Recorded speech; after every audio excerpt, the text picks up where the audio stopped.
Pernah gak sih lo mikir udah tidur 8 jam atau mungkin 9 jam, tapi pas lo bangun badan kayaknya rasa remuk gitu, kepala masih berat, mood susah naik, dan kayak lo butuh kopi buat ngebus otak lo buat bisa mikir. Lo ngerasa capek, tapi capeknya itu bukan ngantuk. Ini tuh capek yang levelnya lebih dalam, capek yang bikin kita gampang marah, gampang lupa, dan kayak kehilangan passion gitu buat ngelakuin semua yang seharusnya bisa kita lakuin. Kita semua dari kecil dibilangin kalau kita capek obatnya tuh ya tidur. Tapi gimana kalau ternyata tidur tuh gak cukup buat ngobatin capek kita? Gimana kalau ternyata capek yang lo rasain itu actually bukan cuma soal fisik, tapi ada bagian dari badan lo yang sebenarnya lagi teriak minta istirahat, tapi kitanya aja yang gak pernah dengerin. Hari ini yuk kita mikir bareng, kita bahas tips yang hopefully bisa ngerubah cara pandang kita, iya kita, lu sama gua, soal istirahat. Kita coba lihat 7 tipe istirahat yang sering banget kita skip. Ini bukan teori ngawang-ngawang. Ini sebuah konsep dari Dr. Sandra Dalton Smith di bukunya Secret Rest. Kata dia, ada 7 jenis baterai di badan kita. Itu makanya kalau kita belum seger setelah bangun tidur, karena kita baru ngecas baterai fisik kita doang. Ada 6 baterai lainnya yang kita lupa untuk charge, yang kemungkinan udah kosong baterainya. Jadi jangan heran kalau kita ngerasa lowbat terus. Apa aja 6 lainnya? Yuk kita bahas sambil mikir bareng. Bener gak ya?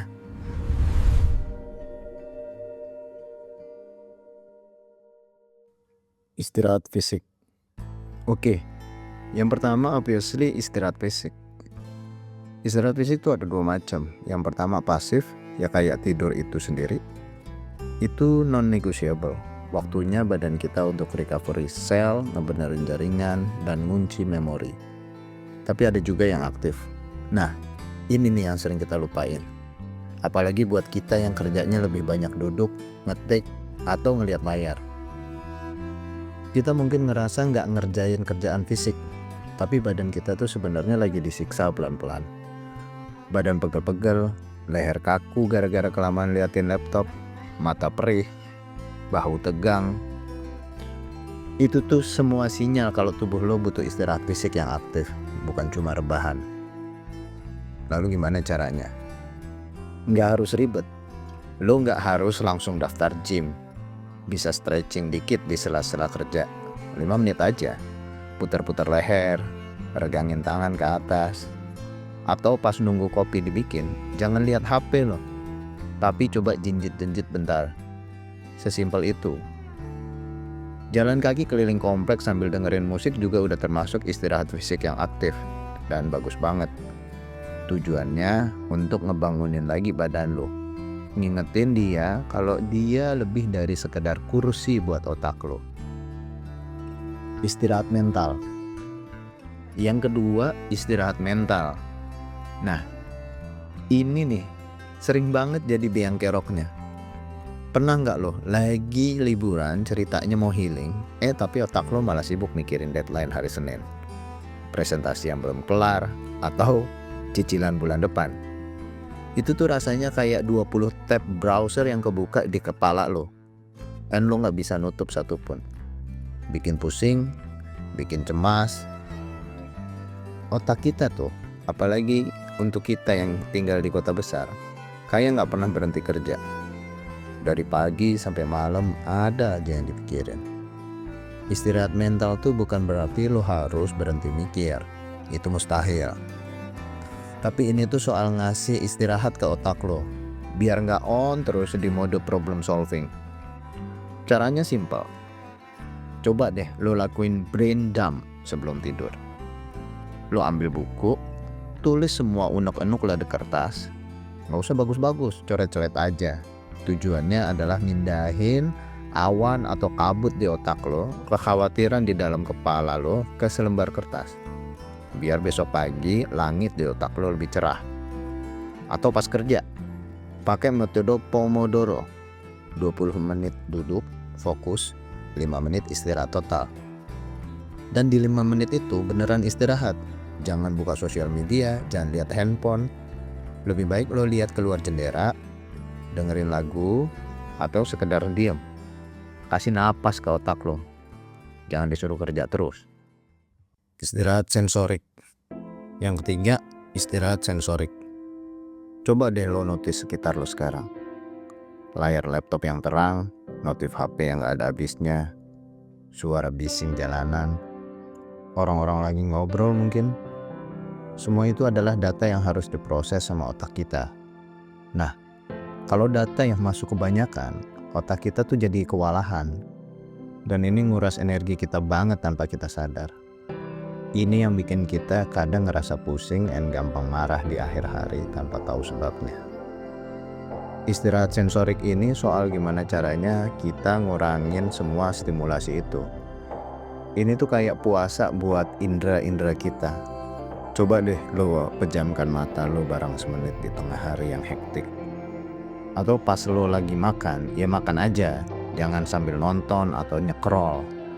Jadi yang lo rasain tuh beneran lo ngerasain makanan lo. Kalau lagi di jalan, coba lo lepas headphone lo dan dengerin suara sekitar. Tapi dengan sadar ya, bukan gak sadar. Di akhir hari, coba deh matiin semua layar 1 jam sebelum tidur. Terus gelapin kamar lo. Matiin lampu utamanya pakai lampu kecil gitu. Awalnya mungkin aneh, tapi cara ini ngasih kedamaian buat panca indera lo. Itu makanya banyak orang nyaranin matiin lampu sebelum tidur. Istirahat kreatif. Keempat, istirahat kreatif. Ini gak kalah penting, bukan cuma buat orang-orang yang kerjanya di industri kreatif ya.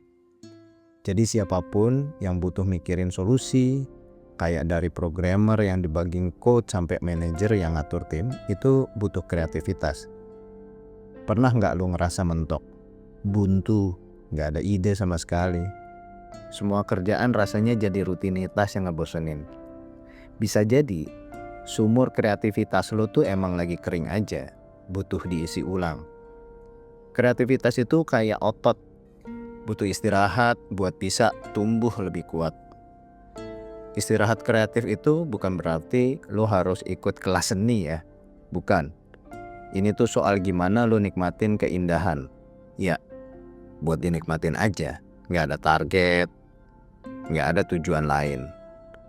Bisa dengan jalan-jalan lihat yang ijo-ijo, datang ke museum, datang ke pameran seni, dengerin musik yang beda dari biasanya, atau mungkin nonton stand up komedi, atau bahkan sekedar ngobrol sama temen dari industri yang beda. Itu ngasih perspektif baru. Gak ada tuntutan menghasilkan sesuatu, cukup nikmatin, serap aja. Ngobrol, itu ngebantu banget. Istirahat emosional. Yang kelima, istirahat emosional. Jujur, ini mungkin yang paling challenging. Ini artinya lu punya satu tempat, satu space di mana lu bisa jadi diri lu sendiri seutuhnya, tanpa ngerasa harus nyenengin semua orang. Coba deh lo hitung, berapa sering kita harus pasang muka setiap hari, di depan bos, di depan klien, atau bahkan di depan teman kita sendiri. Jadi people pleaser, nurutin mau orang lain, jadi si paling kuat yang dengerin semua curhatan orang lain, padahal kita sendiri lagi berantakan. Lu sendiri gak lagi baik-baik aja. Beban untuk tampil selalu oke ini namanya emotional labor. Dan itu berat banget. Istirahat emosional itu terjadi pas lu ngelepasin semua topeng-topeng lu yang selama ini lu pakai terpaksa itu. Gimana caranya?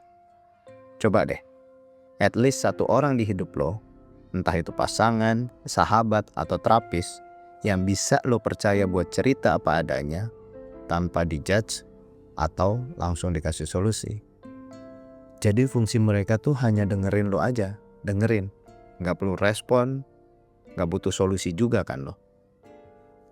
Nah kalau gak ada, tulis di jurnal.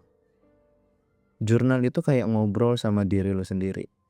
Jujur sama perasaan sendiri itu udah langkah awal yang bagus banget. Jadi coba deh jujur sama diri lu sendiri. Nomor 6, istirahat sosial.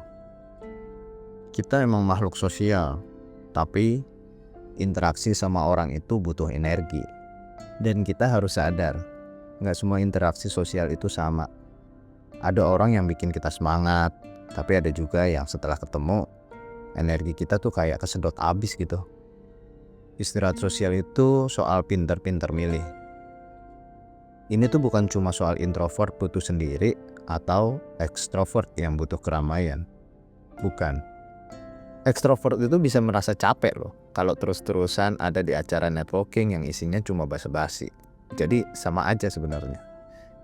Jadi ini tuh soal kualitas bukan kuantitas. Istirahat sosial itu berarti bisa bilang enggak ke ajakan nongkrong yang sebenarnya lu males. Bisa juga berarti milih buat ketemu satu sahabat dekat lo daripada datang ke pesta yang gede yang banyak orang gitu. Coba deh, minggu ini lo audit kalender sosial lo. Mana jadwal interaksi yang bikin lo excited? Mana yang bikin lo dalam hati bilang, duh males banget nih gua kayaknya. Itu lo harus coba lakuin, coba deh rasain. 7. Istirahat spiritual. Nah yang terakhir, yang ke-7, istirahat spiritual. Ini bukan soal agama ya. Ini lebih ke soal ngerasa connected sama sesuatu yang lebih besar dari diri kita. Pernah gak sih lo ngerasa hidup ini tuh kayak hamster lari di roda? Lo kerja, bayar tagihan, tidur, ulang lagi gitu setiap hari. Terus lo bertanya-tanya, sebenarnya semua ini buat apa? Nah, perasaan itu tuh tanda lo butuh istirahat spiritual. Jadi kita kayak kehilangan kenapanya kita. The bigger picture-nya, istirahat spiritual itu ngasih kita waktu buat nyari koneksi itu lagi. Nyari arti dari apa yang kita lakuin selama ini. Caranya bisa macam-macam. Buat sebagian orang bisa lewat ibadah atau doa. Buat yang lain mungkin bisa jadi relawan yang ngebantu orang-orang yang membutuhkan. Ngerjain sesuatu buat komunitas. Atau sekedar ngabisin waktu di alam. Hal simple kayak nulis gratitude journal setiap malam. Atau baca buku-buku filosofi yang bikin lo mikir. Juga bentuk langkah spiritual. Termasuk dengerin video ini. Itu juga jadi langkah spiritual. Intinya, ngelakuin sesuatu yang ngasih hidup lo makna di luar kerjaan dan rutinitas yang harus lo lakuin setiap hari. Coba keluar dari rutinitas lo, cari tambah sesuatu yang baru, entah itu ilmu atau kegiatan. Nah, itu tadi tipe 7 istirahat yang sering kita lupain. Jadi, rasa capek yang lagi lo rasain, yang lagi kita rasain, coba lo renungin lagi. Mungkin bukan cuma badan lo yang butuh istirahat, bisa jadi otak lo, hati lo, atau sisi kreatif lo yang butuh istirahat. Istirahat itu bukan kemewahan, tapi kebutuhan. Bukan tandanya lo malas, tapi cara kita buat bisa jalan terus untuk jangka panjang. Ini adalah bentuk produktivitas yang paling mendasar. Gue kasih satu analogi. Gak semua orang punya fisik yang kuat. Jadi pada saat lo naik gunung misalnya, lo tuh harus istirahat di waktu-waktu tertentu. Itu kenapa di setiap gunung itu selalu ada pos-pos istirahat. Karena lo gak mungkin dari awal start lo jalan terus sampai puncak. Mungkin ada sebagian orang yang kuat, tetapi gak semua orang. Dan sayangnya sebagian besar dari kita gak bisa ngelakuin itu. Makanya lu butuh istirahat. Istirahat itu bukan menyerah, tapi istirahat itu untuk nyiapin tenaga lu lagi untuk mencapai tujuan awal lu. Apa tujuan awal lu? Mencapai puncak. Nah, masalahnya puncak kita tuh macam-macam, bisa berbeda-beda, tergantung apa yang jadi tujuan kita. Tapi dalam mencapai puncak itu, jangan lupa lu istirahatin badan lo. Istirahat dulu di pos. Apa yang kita lakuin di pos biasanya? Ya, kita minum kopi, ngobrol, ketawa-tawa, taruh dulu tas kita yang jadi keseharian kita, yang harus kita bawa setiap hari jadi tanggung jawab. Jadi di situ kita bisa belajar semuanya. Karena kita nggak dinilai dari seberapa hektik kita kelihatannya, tapi dari seberapa baik kita ngejaga aset paling berharga yang kita punya. Apa itu? Diri kita sendiri. Thanks ya udah mau mikir bareng gue hari ini. Kalau lo ngerasain bermanfaat, jangan lupa share ke teman-teman lo. Subscribe juga. Kita bisa terus berkembang bareng. Sampai jumpa di video berikutnya.